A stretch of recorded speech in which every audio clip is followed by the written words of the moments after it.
I was 9 years old, and my mom and dad told me they were getting divorced. Then almost a year later to the day after my parents got divorced, my dad passed away. My mother thought I needed a father figure in my life, so she got me like a mentor through an organization. He was very wealthy. He owned 2 businesses. I got to travel around the world with him.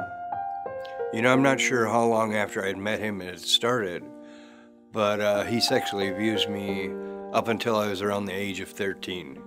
You know, and during that time after my dad had passed, and I'm not sure, like I say, a lot of that time I blocked out just because it was so traumatic. But, you know, I started using drugs, alcohol, you know, and that was also my coping mechanism to deal with the abuse. And I didn't tell anybody about the abuse, not a soul, until I was between 15 and 16 years old. So it was kind of like a walking time bomb. I'm still to this day extremely grateful. I had this counselor who just had she was just so intuitive. And I was talking about something about my father, and I was crying in group.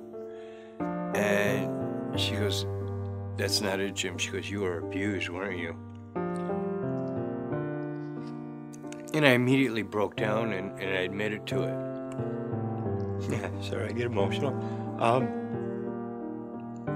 Eventually, I did end up suing him. And I got the settlements once I turned 18. Plus, I had another inheritance that I had received at 18 from my father passing away. But with being an addict and getting the money at such a young age, I blew it within 7 years. I wasn't working, I was gambling.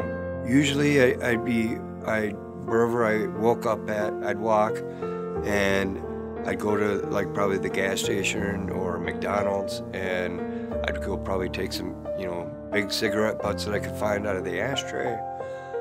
Usually after that I'd try to shoplift something to eat.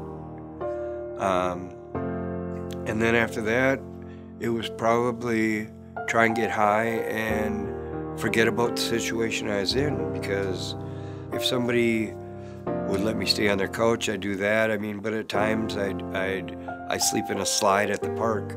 I know one of the nights I balled up my sweatshirt and used that as a pillow and slept in the tennis court. When it was winter, I usually wouldn't sleep. I'd go into like 24-hour gas stations. I was at the end of my rope. I was hopeless. I felt helpless. I felt I had no hope. And finally, I reached out to a couple friends of mine who periodically reached out to me and said, you know, if you want help, just ask. And so finally I did.